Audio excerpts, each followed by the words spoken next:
এরপরে আমরা যেটা পড়ব সেটা হচ্ছে পরিপাক নিয়ে। আমরা ওকে, তো পরিপাক। মানবদেহে অসংখ্য কোষের সমন্বয়ে গঠিত আমরা জানি। তো এই কোষগুলাকে সজীব রাখতে এবং কার্যকর রাখতে হলে সময়মতো খাদ্য গ্রহণ প্রয়োজন। কারণ আমাদের প্রত্যেকটা কোষের জন্য এটিপি দরকার, এটিপি। তারপর কোষ বিভাজন প্রয়োজন, ট্রান্সক্রিপশন, ট্রান্সলেশন, এইগুলা হয় আমাদের দেহে। এগুলোর জন্য এটিপি দরকার, অ্যামিনো অ্যাসিড দরকার, বিভিন্ন প্রোটিন দরকার, হরমোন দরকার, এনজাইম দরকার। আমরা প্রোটিন জাতীয় খাদ্য খাবো, প্রোটিন জাতীয় খাদ্য থেকে আসবে অ্যামিনো অ্যাসিড। এই অ্যামিনো অ্যাসিডটা আমাদের বিভিন্ন প্রক্রিয়ায় কাজ করবে, ট্রান্সক্রিপশন, ট্রান্সলেশন, এনজাইম, হরমোন, এগুলো তৈরিতে সাহায্য করবে। আমরা সেমভাবে যখন কার্বোহাইড্রেট জাতীয় খাদ্য খাই, ওখান থেকে আমরা গ্লুকোজ পাই। এই গ্লুকোজটা আমাদের রেসপিরেশনে যাবে, সবাত শ্বসন। এই সবাত শ্বসন, অবাত শ্বসনে গিয়ে তারা আমাদেরকে এটিপি প্রডিউস করে দিবে। তো এগুলোর জন্য আমাদের এই খাদ্য দরকার, খাদ্য সরবরাহ প্রয়োজন। কিন্তু আমরা যে খাদ্যগুলো খাই এগুলো মূলত জটিল খাদ্য এবং জৈব যৌগ অবস্থায় গ্রহণ করা হয়। এই জটিল খাদ্যগুলোকে ভেঙে শোষণযোগ্য, খাদ্যোপযোগী করতে হলে করে সহজ সরল এবং তরল অবস্থায় রূপান্তরিত করা আবশ্যক। যে প্রক্রিয়ার মাধ্যমে আমাদের এই জটিল খাদ্যবস্তুগুলোকে ভেঙে শোষণ উপযোগী, কোষ উপযোগী খাদ্য খনায় পরিণত করা হয়, তাকে আমরা বলি পরিপাক বা ডাইজেশন। ডাইজেশন মূলত দুই প্রকার, একটা হচ্ছে যান্ত্রিক পরিপাক, একটা হচ্ছে রাসায়নিক পরিপাক। মেকানিক্যাল ডাইজেশন আমরা কি দেখব? এখানে দেখব আমরা খাদ্যদ্রব্য মুখগহ্বরে দাঁতের সাহায্যে চিবানো হয়, এটা হচ্ছে একটা যান্ত্রিক প্রসেস।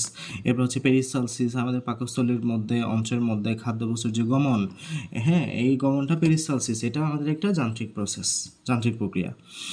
এরপর হচ্ছে রাসায়নিক বা কেমিক্যাল প্রসেস। এখানে কি হয়? এখানে আমাদের পরিপাকের তৃতীয় ধাপ, এটা এখানে বিভিন্ন এনজাইম কাজ করবে, বিভিন্ন হরমোন কাজ করবে।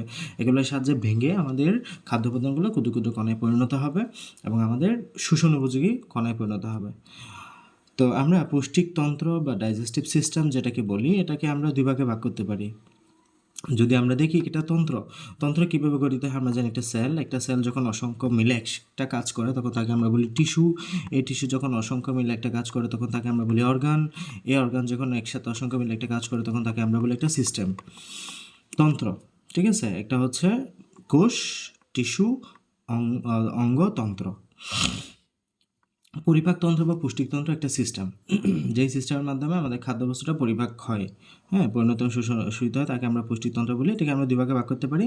এটা হচ্ছে পৌষ্টিক নালী, এটা হচ্ছে পৌষ্টিক গ্রন্থি। পৌষ্টিক নালী এবং পৌষ্টিক গ্রন্থি, পৌষ্টিক নালী মুখ থেকে পায়ুপথ পর্যন্ত বিস্তৃত হয়। পৌষ্টিক নালীর মধ্যে আমরা শুরুতে পাবো মুখ থেকে পাকস্থলী শুরু। এখানে যদি একটু চিত্রটা দেখো তাহলে বেশ ভালো করেই বুঝতে পারবা। এখানে দেখো আমাদের এটা হচ্ছে নাসিকা গহ্বর, এই যে এখানে নাসিকা গহ্বর, এরপরে হচ্ছে মুখ, এই যে মুখ থেকে আমাদের শুরু হয়, এখানে বাক্কাল ক্যাভিটি, এখানে খাদ্যবস্তু আমাদের ভিতরে ঢুকবে। এখানে হচ্ছে আমাদের একটা অন্ননালী ইসোফেগাস হয়ে এটা আমাদের চলে যাবে কোথায়?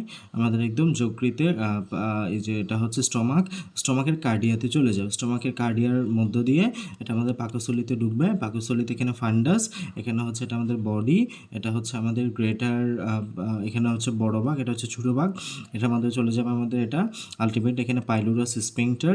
এখানে আমাদের পাইলুরাস দিয়ে চলে যাবে কোথায়? ইন্টেস্টাইনে, ডিউডেনাম হয়ে চলে যাবে জেজুনাম, জেজুনাম হয়ে চলে যাবে ইলিয়াম। তাহলে ডিউডেনাম, জেজুনাম, ইলিয়াম ক্ষুদ্রান্ত পার হলো।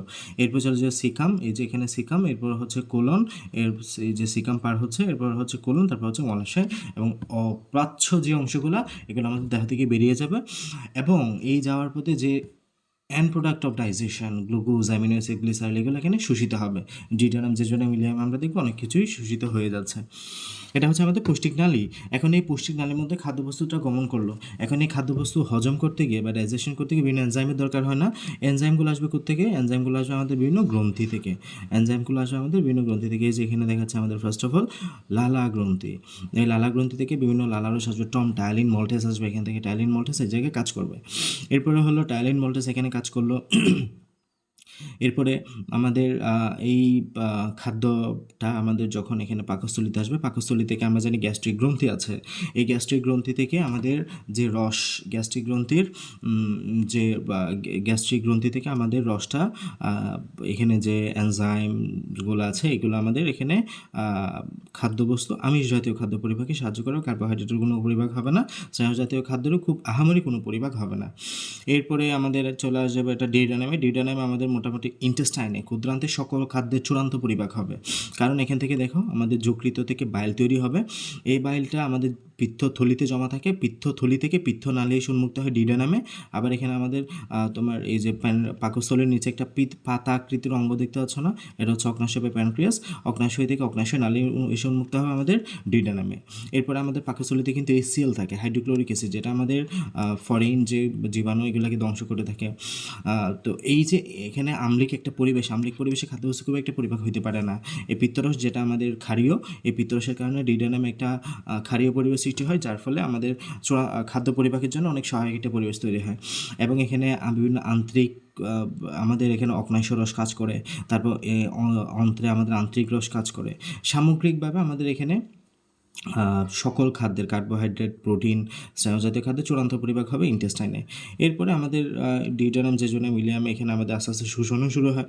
শোষণ বা অ্যাবজর্পশন, যে glucose, amino acid, glycerol, cholesterol, esterase, এগুলো শোষণ হয়ে আমাদের ব্লাড স্ট্রিমে চলে যাবে, ব্লাড স্ট্রিম থেকে প্রত্যেকটা সেলে চলে যাবে। আর যে অপাচ্য খাদ্যগুলো যেগুলো আমাদের পরিপাক হবে না, এগুলো মলাশয়ে জমা থাকবে, এখান থেকে আমাদের পায়ুপথে বাইরে বেরিয়ে যাবে। এটা হচ্ছে আমাদের বিভিন্ন গ্রন্থির ভূমিকা। তাহলে এখানে আমাদের লালা গ্রন্থির কাজ করতেছে, যকৃৎ কাজ করতেছে, অগ্ন্যাশয় কাজ করতেছে, গ্যাস্ট্রিক গ্রন্থি কাজ করতেছে পাকস্থলীতে, আন্তরিক গ্রন্থি কাজ করতেছে কোথায়, ইন্টেস্টাইন। টোটাল 5টা: লালা গ্রন্থি, যকৃৎ, প্যানক্রিয়াস, প্যানক্রিয়াস বা অগ্ন্যাশয়, এরপর হলো গ্যাস্ট্রিক গ্রন্থি, আন্তরিক গ্রন্থি। টোটাল 5টা পুষ্টিক গ্রন্থি আমাদের এখানে কাজ করে। টোটাল পুষ্টিক গ্রন্থি পরিপাক তন্ত্রে আর কি। মুখগহ্বরে আমাদের দাঁত, জিহ্বা, লালা গ্রন্থি এগুলো থাকে, এগুলো প্রত্যক্ষম পরোক্ষভাবে খাদ্য পরিপাকে সাহায্য করে বলতেছে। দাঁত খাদ্যকে চিবিয়ে ছোটো ছোটো অংশে পরিণত করে, এবং জিহ্বা খাদ্যবস্তুকে নেড়ে ছেড়ে চিবাতে সাহায্য করে এবং তার স্বাদ গ্রহণ করে। মুখের ভিতরে লালা গ্রন্থি থেকে এনজাইমকরণ হয়, এবং এই গ্রন্থিগুলো কানের নিচে চোয়ালের পাশে। আমাদের এখানে টোটাল 3 জোড়া 6টা আমরা লালা গ্রন্থি দেখতে পাবো। এই যে ঠিক কানের নিচে যেটা আমরা পাবো সেটা হচ্ছে প্যারোটিড গ্রন্থি, এরপরে হচ্ছে চোয়ালের নিচে সাব ম্যান্ডিবুলার গ্রন্থি, এরপর হচ্ছে জিহ্বার নিচে সাব লিঙ্গুয়াল গ্রন্থি। টোটাল 6টা, এদিকে 3 জোড়া, এদিকে 3টা, এই পাশে 3টা, টোটাল 6টা। মুখের ভিতরে লালা গ্রন্থি থেকে লালাকরণ হয়। লালা গ্রন্থি থেকে নিশ্চিত লালারসে মিওসিন থাকে, যেটা খাদ্যবস্তুকে পিচ্ছিল করতে সাহায্য করে। লালারসে টাইলিন মল্টাস নামক শর্করা বিশ্লেষী এনজাইম পাওয়া যায়। দাঁত হচ্ছে আমাদের সবচেয়ে শক্ত অংশ, এবং দাঁতের সংখ্যা হলো কয়টা, 16টা। এই যে এভাবে যদি চিন্তা করো, এটা হচ্ছে আমাদের দাঁতের উপরের পার্ট, এটা হচ্ছে নিচের পার্ট, এভাবে যদি ভাগ করে ফেলো, এই অংশটা দাঁতের পর হচ্ছে I2C1 P2 M3, ঠিক আছে। ইনসিসের 2টা, ক্যানাইন 1টা, প্রিমোলার 2টা, মোলার 3টা। সর্বশেষ মোলার ধাতুটিকে বলা হচ্ছে উইজডমটি, যেটা হচ্ছে টোটাল 4টা আছে। তাহলে এখানে টোটাল 8টা, এইখানে 8টা, এখানে 8টা, এখানে 8টা, 4টা 32টা টোটাল, হ্যাঁ। আর শিশুদের হচ্ছে I2C1 P0 M2, I2C1 P0 M2 শিশুদের জন্য। তো আমরা 4 প্রকারের দাঁত পাই, ইনসিসর, ক্যানাইন, প্রিমোলার, মোলার। প্রত্যেকটা দাঁতের কাজ দেওয়া আছে, একটু পড়ে নিবা। এই জায়গায় বলে দিছে। আর দাঁতের অংশগুলো কী পাবো, মুকুট, মূল, গ্রীবা। উপরের অংশ মুকুট, তারপর হচ্ছে মূল হলো ভিতর অংশ, দাঁতের মধ্যবর্তী অংশ হচ্ছে গ্রীবা। এরপর হলো আমাদের ডেন্টিন, দাঁতের যেসব উপাদান নিয়ে গঠিত, ডেন্টিন হচ্ছে যে সবচেয়ে একদম ডেন্টিন নামক শক্ত উপাদান দিয়ে গঠিত এটা। আর এনামেল হলো দাঁতের মুকুট অংশ, ডেন্টিনের উপরিভাগে এনামেল নামক কঠিন উপাদান থাকে। এনামেল এবং dentine calcium phosphate, calcium carbon fluoride দিয়ে তৈরি হয়। এই যে এখানে দেখাচ্ছে, এটা হচ্ছে ডেন্টিন, এর উপরে হচ্ছে এনামেল, ঠিক আছে। এখানে হচ্ছে রক্তজালক বা ব্লাড ভেসেলগুলো রয়েছে। দন্তমজ্জা বা পাল্প, ডেন্টিনের ভিতরে পাপা নরম অংশকে দন্তমজ্জা বলা হয়। এই যে এগুলো হচ্ছে আমাদের দন্তমজ্জা, এগুলো হচ্ছে দন্তমজ্জা। এর ভিতরে ধমনীশিরা, স্নায়ু ইত্যাদি নরম কোষ থেকে। দন্তমজ্জার ভিতরে ডেন্টিন অংশে পুষ্টি এবং অক্সিজেন সরবরাহ করে। দন্তমজ্জার মাধ্যমে ডেন্টিন অংশে পুষ্টি এবং অক্সিজেন সরবরাহ করা হয়, যেটা এখানে ব্লাড ভেসেল থাকবে। সিমেন্ট নামক পাতলা আবরণে দাঁতের মূল অংশ ডেন্টিনকে আবৃত করে রাখে, এবং এই সিমেন্টের মাধ্যমে দাঁত মাড়ির সাথে আটকানো থাকে। পরীক্ষা আসে কোনের সাহায্যে দাঁত মাড়ির সাথে আটকে থাকে, সিমেন্টের মাধ্যমে। এরপর আসো দাঁত মুখগহ্বরতে গেলে এরপর আসে কি ফ্যারিংস, এখান থেকে শুরু হবে ফ্যারিংস। এই ফ্যারিংস হচ্ছে আমাদের মুখগহ্বরের পরের অংশ, মুখগহ্বর থেকে খাদ্যবস্তু গলাবিলের মাধ্যমে অন্ননালীতে পৌঁছায় আমাদের গলাবিলের মাধ্যমে কি। এরপর আসো ইসোফেগাস বা ফ্যারিংস, গলাবিল থেকে পাকস্থলী, গলাবিলের পরে আমাদের এখানে যে দুটা নালী আছে, একটা হচ্ছে ট্রাকিয়া বা শ্বাসনালী, একটা হচ্ছে অন্ননালী।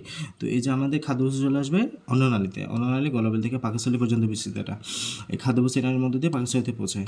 শ্বাসনালীতে যদি কোনো কারণে চলে যায় তাহলে আমাদের চলে যাবে ফুসফুসে।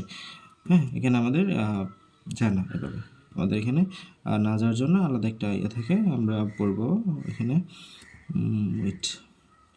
আচ্ছা, পাকস্থলী স্টমাক, অন্ননালী বা ক্ষুদ্রান্তের মাঝখানে একটা থলির মতো অঙ্গ, এটা অন্ননালী বা এটা বাংলা পাঁচের মতো দেখতে, পাকস্থলী থলির মতো একটা অঙ্গ, এবং এর প্রাচীর পুরু। এর প্রাচীর কেমন?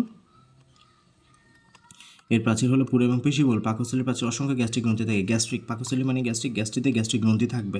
হ্যাঁ, এবং পাকস্থলীর পেশি সংকোচন প্রসারণের মাধ্যমে খাদ্যবস্তুকে পিষে মণ্ডে পরিণত করে। এখানে এটা পেরিস্টালসিস প্রক্রিয়া, এটাকে মণ্ডে পরিণত করে গ্যাস্ট্রিক গ্রন্থি থেকে নিঃসৃত রস খাদ্য পরিপাকে সহায়তা করে। অন্ত্র, অন্ত্র হচ্ছে পরের অংশ, এবং অন্ত্র দুটো অংশ, একটা হচ্ছে ক্ষুদ্রান্ত বা স্মল ইন্টেস্টাইন, একটা হচ্ছে বৃহদান্ত বা লার্জ ইন্টেস্টাইন। এবং পাকস্থলী থেকে বৃহদান্ত পর্যন্ত লম্বা পেঁচা নাড়িকে উদ্দান্ত বলে। ক্ষুদ্রান্ত তিনটা অংশ, duodenum, jejunum, ileum. Duodenum, jejunum, ileum. ক্ষুদ্রান্তের ডিউডেনামে পিত্তথলি থেকে পিত্তনালী, অগ্নাশয় থেকে অগ্নাশয়ে এসে মিলিত হয়ে যায়। ক্ষুদ্রান্তের ডিউডেনামে পিত্তথলি, যেটা আমাদের যকৃতের ডান কোণের নিচে আছে, ওইখান থেকে পিত্তনালী এবং অগ্নাশয় থেকে অগ্নাশয় নালী এসে মিলিত হবে। পিত্তনালীর মধ্যে পিত্তরস আসবে, অগ্নাশয় নালী থেকে অগ্নাশয় রস আসবে। পিত্তনালীর মধ্যে যকৃতে পিত্তরস, অগ্নাশয় ডিউডেনাম আসে। ক্ষুদ্রান্তের গায়ে আন্তরিক গ্রন্থিও থাকে, ঠিক আছে, অন্ত্রে আন্তরিক গ্রন্থি থাকবে। এবং ক্ষুদ্রান্তের অন্তঃপ্রাচীর আঙ্গুলের মতো প্রকৃতি, যেগুলোতে বিলাস বলা হয়, বিলাই, এগুলো হচ্ছে আঙ্গুলের মতো ফিঙ্গার লাইক প্রজেকশন, ঠিক আছে। বিলাস পরিপাকৃত খাদ্য শোষণে সাহায্য করে এটা। বৃহদন্ত ইলিয়াম থেকে পাই পর্যন্ত বিশ্বের মোটা নলাকৃত অংশ হচ্ছে বৃহদন্ত তিন অংশ থাকে, সিকাম কুলন মলাশয়, সিকম। বৃহদন্ত অংশগুলো কি সিকাম কুলন মলাশয়। সিকামের সাথে অ্যাপেন্ডিক্স যুক্ত থাকে, ঠিক আছে। এগুলো এটা হচ্ছে ক্ষুদ্র নলের মতো প্রবৃদ্ধি যুক্ত থাকে, এবং এখানে মেন হলো মল পানি শোষিত হয়, মল তৈরি হয়, মল জমা থাকে পায়ু মাধ্যমে। এটা হচ্ছে আমাদের একদম পুষ্টির শেষ প্রান্ত, যেটা হলো এটা ছিদ্রপথ। এরপর হলো পুষ্টি গ্রন্থি। পুষ্টি গ্রন্থির মধ্যে আমরা শুরুতেই দেখবো হলো লালা গ্রন্থি। লালা গ্রন্থি কয় জোড়া? 3 জোড়া, টোটাল 6টা, 3 জোড়া বা 6টা।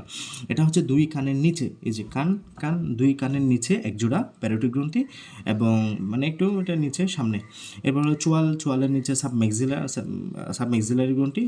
এরপর হচ্ছে আমাদের সাবলিঙ্গুয়াল গ্রন্থি। এগুলা পৃথক পৃথক নালীর মধ্যে মুখগহ্বর উন্মুক্ত লালা গ্রন্থিতে নিশ্চিত লালা স্যালাইভা অনাবশ্যিত লালা রসে টালিন নামক এনজাইম থাকে, টালিন মল্টাস থাকে। যকৃৎ বা লিভার, যকৃৎ কোথায় অবস্থিত? মধ্যসজ্জা। আমাদের দেহের উদর এবং উদরগহ্বর এবং যেটা বক্ষগহ্বর, এদেরকে পৃথককারী একটা পর্দার নাম হলো মধ্যসজ্জা বা ডায়াফ্রাম। এই মধ্যসজ্জার নিচে, এটা হচ্ছে মধ্যসজ্জার নিচে উদরগহ্বরের উপরে, এটা মধ্যসজ্জার নিচের অংশ হচ্ছে ডায়াফ্রাম। মধ্যসজ্জার নিচের অংশ হচ্ছে কি? ডায়াফ্রাম। মধ্যসজ্জা, এটা যদি হয় মধ্যসজ্জার নিচের অংশ হচ্ছে কি? অ্যাবডোমেন বা উদরগহ্বর। উদরগহ্বরের উপরের অংশে আমাদের এটা অবস্থিত। উদরগহ্বরের উপরে আমাদের এটা অবস্থিত। উদরগহ্বরের উপরে এটা আমাদের ডান পাশে, পাকস্থলীর ডান পাশে এটা অবস্থিত। এটা মানবদের সবচেয়ে বড় গ্রন্থি, মনে রাখবা, মানবদের সবচেয়ে বড় গ্রন্থির নাম কি? যকৃৎ। এবং লালচে খয়েরি, যকৃতের ডান কোণ বাম কোণ বা কাকারি কিছুটা আমাদের বড়। প্রকৃতপক্ষে অসম্পূর্ণ, 4টা অসম্পূর্ণ খণ্ডনে যকৃৎ গঠিত এবং অসংখ্য ক্ষুদ্র ক্ষুদ্র লুভিয়েল দিয়ে তৈরি। প্রতি লুভিল অসংখ্য কোষ থাকে। এই কোষ থেকে পিত্তরস বা ভাইল তৈরি হয়। পিত্তরস ক্ষারীয় গুণ সম্পন্ন, যকৃতে বিভিন্ন রাসায়নিক বিক্রিয়া করে থাকে, এজন্য একে রসায়ন গবেষণাগারও বলা হয়, ঠিক আছে। যকৃতের নিচের অংশে পিত্তাশয় সংলগ্ন থাকে ডান কোণের নিচে, এবং পিত্তরস জমা হয়। পিত্তরস গাঢ় সবুজ বর্ণ, তিক্তস্বাদ বিশিষ্ট। পিত্তথলি থেকে পিত্তনালীর সাথে অগ্নাশয় নালীর সাথে মিলিত হয়, এবং এটা অ্যাম্পুলার ব্যাটার মাধ্যমে ডিউডেনামে উন্মুক্ত হয়, ঠিক আছে। চিত্র দেখাইতে পারলে ভালো হতো, চিত্র নাই, এখানে আছে একটা। এই যে এটা হচ্ছে আমাদের পাকস্থলী, এখানে এটা হচ্ছে যকৃতের এটা হচ্ছে যকৃতের ঠিক নিচে আর কি, এটা পিত্তথলি যুক্ত আছে। পিত্তথলিতে এখানে আমাদের যকৃত থেকে পিত্তনালী বেরোচ্ছে। এই যে এখানে পিত্তনালীতে আলটিমেটলি আমাদের এখানে প্যানক্রিয়াসের থেকে অগ্নাশয় নালী একসাথে হয়ে অ্যাম্পুল অফ বাটার মানে একটু মোটা অংশ, ফোলা অংশের মাধ্যমে এটা ডিউডেনামে উন্মুক্ত হয়ে যাবে। যকৃতের কাজ কি? যকৃতের কাজ হলো পিত্তরস তৈরি করা। পিত্তরসের উপাদান কি কি? পানি, পিত্তলবণ। পিত্তলবণ ইমালসিফিকেশন প্রক্রিয়ায় আমাদের খাদ্য ডাইজেশনে সাহায্য করে। পিত্তলবণ চর্বি জাতীয় খাদ্য পরিপাকে সাহায্য করে। কোলেস্টেরল, হ্যাঁ, খনিজ লবণ আমরা এখানে পাবো। পিত্তরস পিত্তথলিতে জমা থাকে, প্রয়োজনীয় ডিএনএ পরীক্ষায় অংশ নেয়। পিত্তরসে কোনো উৎসেচক বা এনজাইম থাকে না, খুব গুরুত্বপূর্ণ একটা লাইন। পিত্তরস বা ভাইলে কোনো রকম কোনো এনজাইম উৎসেচক থাকে না। যকৃত উদ্ভূত গ্লুকোজ নিজ দেহে গ্লাইকোজেন রূপে জমা রাখে। আমরা অতিরিক্ত যখন কার্বোহাইড্রেট বা শর্করা জাতীয় খাদ্য খাবো, এগুলো আমাদের দেহ গ্লুকোজ হিসেবে জমা রাখতে পারে না। এগুলোকে গ্লুকোজটা গ্লাইকোজেনেসিস প্রক্রিয়ায় গ্লাইকোজেনের রূপান্তর হবে আমাদের এই ইনসুলিন নামক একটা হরমোনের প্রভাবে। এই গ্লাইকোজেনটা আমাদের যকৃৎ বা লিভার জমা রাখতে পারে। যখনই আমাদের দেহে আবার গ্লুকোজের স্বল্পতা হবে, আমরা অনেকক্ষণ ধরে না খেয়ে থাকবো, উপবাস, রোজা, এই সময় এই গ্লাইকোজেনটা আবার সে গ্লুকোজে পরিণত হবে। আমাদের এই যে গ্লাইকোলাইসিস প্রক্রিয়ায়, তখন আমাদের গ্লাইকোজেনোলাইসিস প্রক্রিয়ায় তখন আমাদের এই গ্লুকোজের ঘাটতি পূরণ করে আমাদের এই গ্লাইকোজটাই লিভারে যেটা সঞ্চিত ছিল।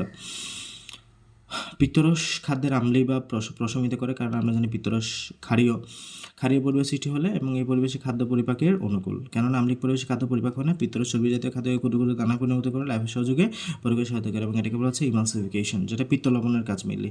অতিরিক্ত অ্যামিনো অ্যাসিড যকৃত আসার পরে বিভিন্ন রাসায়নিক বিক্রিয়ার মধ্যে ইউরিয়া অর্নিথিন সাইকেলের মাধ্যমে আমাদের এটা ইউরিয়া প্রস্তুত হয় এবং ইউরিক অ্যাসিড অ্যামোনিয়া রূপে নাইট্রোজেনযুক্ত বর্জ্যপদার্থ তৈরি হয়। স্নায়ুজাত পদার্থ শোষণে সাহায্য করে।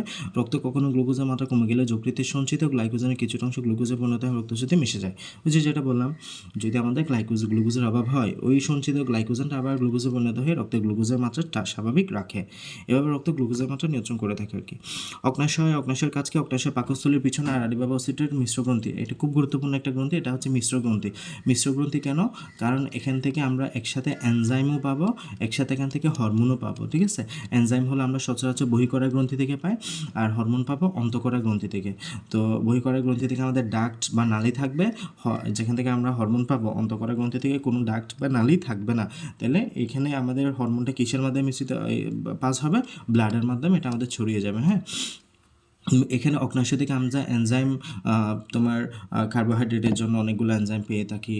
তারপর হলো আমিষের জন্য আমিষ বিশ্লেষকারে অনেকগুলো এনজাইম পেয়ে থাকি, স্নেহ বিশ্লেষকারে অনেকগুলো এনজাইম পেয়ে থাকি। এখান থেকে আমরা অনেকগুলো হরমোনও পাই। এখানে আমরা 4 ধরনের কোষ পাবো: alpha cell, beta cell, delta cell, PP cell. Alpha cell থেকে গ্লুকাগন, বিটা সেল থেকে ইনসুলিন, তারপর পিপি সেল থেকে প্যানক্রিয়াটিক পলিপেপটাইড। এই হরমোনগুলো আমরা পাই, যার কারণে এটা একটা মিশ্র গ্রন্থি, কারণ এনজাইম প্লাস হরমোন দুটাই পাই। তো এখানে বলা হয়েছে এটা এনজাইম এবং রক্তে গ্লুকোজ নিয়ন্ত্রণকারী হরমোন। গ্লুকোজ নিয়ন্ত্রণকারী হরমোনটার নাম হলো মেনলি ইনসুলিন। ইনসুলিন হলো রক্তে গ্লুকোজের মাত্রা কমায়, কারণ এটা গ্লাইকোজেনেসিস বাড়ায়। গ্লাইকোজেনেসিস কি? গ্লুকোজ যখন গ্লাইকোজেনে পরিণত হয় তখন এটা গ্লাইকোজেনেসিস, এবং এই প্রক্রিয়া স্টিমুলেটর হিসেবে কাজ করে ইনসুলিন। এই প্রক্রিয়া কাজ করে, তাহলে ইনসুলিন গ্লুকোজটা কমায়, আর গ্লুকাগন নামক একটা হরমোন ওই গ্লাইকোজেনটাকে আবার গ্লুকোজে পরিণত করে, তখন এটা আমাদের গ্লুকোজ লেভেল বাড়ায়। ঠিক আছে, তাহলে এটা বহিঃকরা এবং অন্তঃকরা গ্রন্থির মতো কাজ করে। হ্যাঁ, এবং অগ্নাশয় নালীর মাধ্যমে যকৃৎ অগ্নাশয় নালী থেকে ডিউটেনামে প্রবেশ করে। অগ্নাশয় থেকে অগ্নাশয়রস নিশ্চিত হয়। অগ্নাশয় থেকে আমাদের অগ্নাশয়রসটা নিশ্চিত হয়। অগ্নাশয়রসে ট্রিপসিন, লাইফেজ, অ্যামাইলেজ নামক উৎসেচক থাকে। এই যে অগ্নাশয়রসে আমাদের ট্রাইপসিন, লাইফেজ, অ্যামাইলেজ নামক ইত্যাদি থাকবে, এবং এইসব শর্করা আমিষ জাতীয় খাদ্য পরিপাকে খুব গুরুত্বপূর্ণ ভূমিকা রাখে। তাছাড়াও অম্লকারের সমতা রক্ষা করা, পানি সমতা, দেহতা প্রভৃতি নিয়ন্ত্রণ করা অন্তঃকরা গ্রন্থি হিসেবে এটা প্রয়োজনীয় কিছু হরমোন যেমন গ্লুকাগন, ইনসুলিন ইত্যাদি নিঃসরণ করে। বললাম, গ্লুকাগন রক্তে গ্লুকোজ লেভেল বাড়ায়, ইনসুলিন রক্তে গ্লুকোজ লেভেল কমায়। গ্যাস্ট্রিক গ্রন্থি কোথায় থাকে? পাকস্থলীর প্রাচীর, স্টমাকে, গ্যাস্ট্রিকে পাকস্থলীর প্রাচীরে থাকবে। এই গ্রন্থি থেকে আমরা ট্রিপসিন, লাইপেজ, অ্যামাইলেজ ইত্যাদি পাচক রস পাই বা এনজাইম আমরা পাই। আন্তরিক গ্রন্থি অন্ত্রে থাকবে, এটা ক্ষুদ্রান্তের প্রাচীর ভিলায় অবস্থিত, এবং এই গ্রন্থি থেকে কিছু রস আমরা পাই। খাদ্য পরিপাকটা এখানে খুব শর্টভাবে একটু বলা হয়েছে। দেখো, মুখে পরিপাকে কী কী হবে? মুখে আমরা খাদ্য খাবো, এটা জিহ্বার মধ্যে ছোটো ছোটো টুকরো পরিণত হবে। এই সময় লালা গ্রন্থি থেকে লালা আমাদের নিশ্চিত হবে এবং খাদ্যের সাথে মিশে যাবে, এবং লালা খাদ্যবস্তুকে গলাৎকরণে সাহায্য করবে।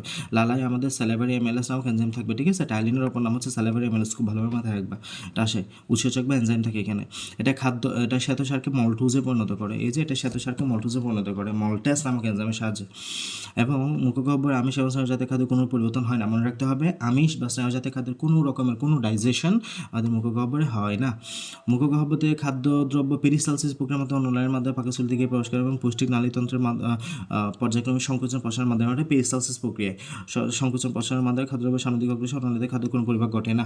এবং সে পাকস্থলীতে যাবে, পাকস্থলীতে কী হবে, আমাদের হাইড্রোক্লোরিক অ্যাসিড নিশ্চিত হবে। হাইড্রোক্লোরিক অ্যাসিডের কারণে আমাদের গ্যাস্ট্রিক গ্রন্থি থেকে পেপসিন নামক হরমোন নিশ্চিত হয়, তবে সেটা পেপসিনোজেন রূপে।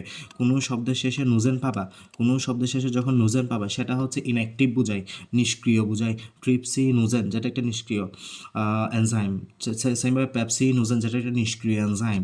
তো এই নিষ্ক্রিয় এনজাইমটাকে ACL এর সাহায্যে, এই নিষ্ক্রিয় পেপসিনোজেন এনজাইমকে ACL এর সাহায্যে সক্রিয় পেপসিনে পরিণত করে। এই পেপসিনটা এবার আমাদের আমিষ জাতীয় খাদ্য পরিপাকের জন্য প্রস্তুত হয়। তাহলে এই ফার্স্ট অফ অল ACL এর সাহায্যে পেপসিনোজেনটা পেপসিনে পরিণত হইল।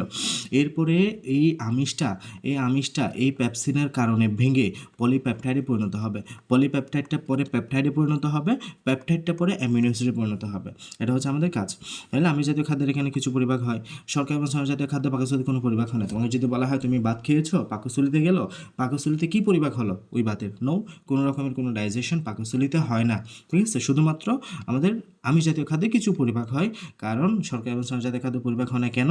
কারণ এদের পরিপাকের জন্য যে এনজাইমগুলো দরকার হয় এগুলো আমাদের পাকস্থলীতে কাজ করতে পারে না, কারণ পাকস্থলীতে আম্লিক পরিস্থিতি থাকে, কারণ এখানে HCl থাকে যেটা একটা অ্যাসিড, কারণ এদের পরিপাকের জন্য গ্যাস্ট্রিক রসে কোনো এনজাইম থাকে না, এটা একটা কারণ।